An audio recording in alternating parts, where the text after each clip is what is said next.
Hi everyone, it's Anahita Rao again, and I'm continuing with the Rashi series today. So now I'd like to discuss the sign Gemini, which is the third Rashi in the sequence.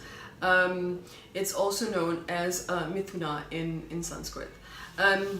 Okay, so now Gemini. Gemini people are, as a stereotype goes, they are quite quick-witted, intellectual. They're inventive as well, progressive, and good at multitasking.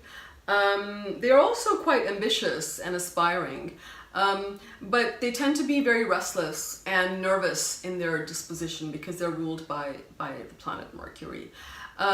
So this can lead to sort of kind of superficial connections in their life.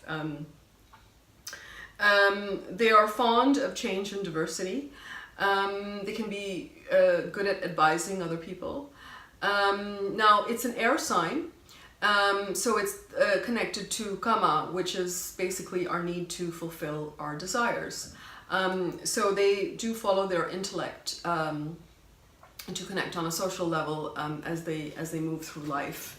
They enjoy life generally, but I think they can be unlucky in love, partly because of their nitpicking, fault-finding type of nature, again because they're ruled by Mercury. Again, you have to see what Mercury is doing in the chart. I mean, it could be very well placed, and it could be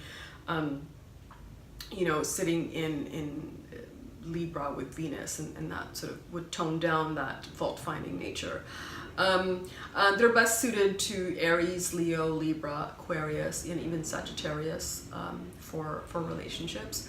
They have the ability to see all perspectives in a situation at once. Again, that goes back to their multitasking ability.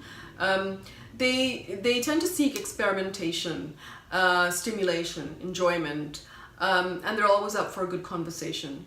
So they're a dual Rashi, meaning they prefer to be open to alternate possibilities in life. But they're also equally able to start something new if need be, or perfect what they already have, which is what makes their nature dualistic. So their ruling planet is Mercury, the planet of intellectuality and communication, functioning normally in a very sort of external way. Gemini is a Rajasic sign as well, which shows their main motivation to take action is because of personal desire. The ruling planet, obviously it rules the first house, but it also rules the fourth house of home, of happiness, of comforts, and retreat to some degree. So they need a good foundation to recharge themselves generally. Now, for Gemini, I would say the highest spiritual lesson is to elevate themselves from a place of seeking enjoyment and stimulation to cultivate a sort of discrimination and detachment from all that is trivial that they tend to chase.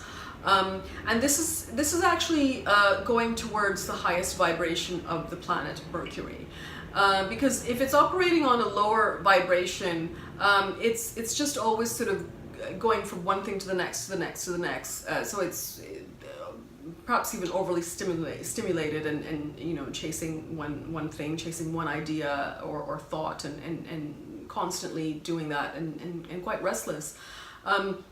But the higher vibration of that same planet, Mercury, if you can get it to that place, is good discrimination, and which leads to a detachment.